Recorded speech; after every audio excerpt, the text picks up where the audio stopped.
Hey, small groups, we are so excited you're hopping on to this week's review. We are in our series By Faith for week 2.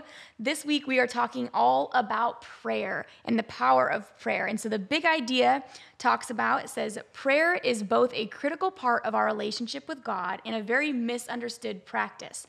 Many of us pretend that God is a genie in a bottle that exists to love us and grant our wishes. Is this what prayer really is, or is there more? Simply put, prayer is supposed to be all about God, not us. It's a relationship that requires both listening and talking. This week, we learned how to pray the prayer of faith together. So this week on our review, we are joined by Rachel. I'm super excited to have somebody new hopping on with us. One of the best ways to just get conversation kick-started is by having new people just get to know their experiences. So this week we're going to talk about faith, of course. So what was your very first experience with faith, like whether it was a child or whenever you kind of grew up with faith? First experience would be like when I was very little, when we first moved to Amarillo, actually. Okay. We went to a Baptist church. So it was very old school, very formal, like bow your head, pray with your eyes closed.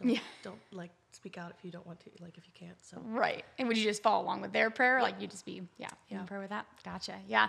I mean, my first experience, I really don't fully remember what it was, but I think probably it was like praying around like the food and like your table and food with family, like, dear Jesus, thank you for this food and let it nourish our bodies, even though it's probably not the healthiest meal. That was probably my first ultimate experience with it. And then, I'll let you answer a little bit more. When did you feel like you kind of progressed in understanding, it's a little bit more of like a conversation with God than just like, bowing your head and closing your eyes? I think we learned mostly from our mom, really that you didn't have to be just like only pray at church. You could pray anytime. And that's when we learned that it was more of a conversation with God and you could come to him for anything. And so we started talking at home about him more, and then I started praying more at home.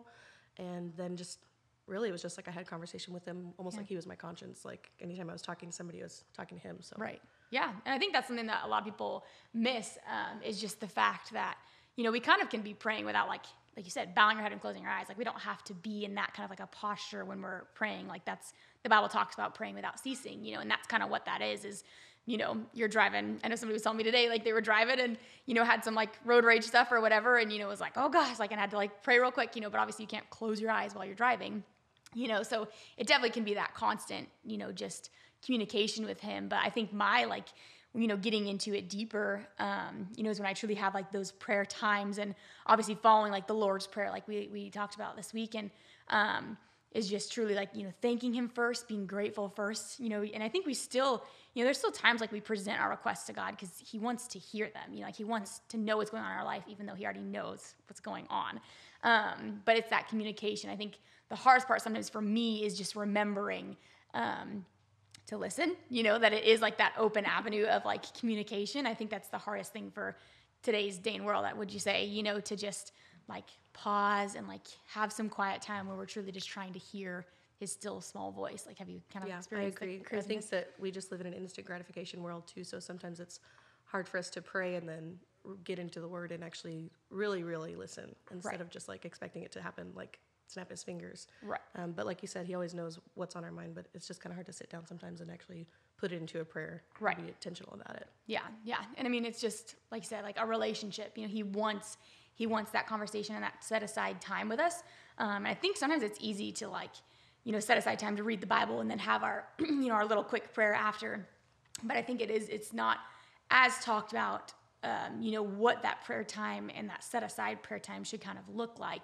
And so I'm super glad we've been talking about it this week. And I hope that, we all got something out of this week's message after listening to it. And so I'm actually super excited to pass it back off to your small group leaders so you guys can continue discussing prayer, how you thought of it growing up, but where also you want to go in growing in your prayer life. So I'm going to pass it back off, and I hope you guys have a great discussion.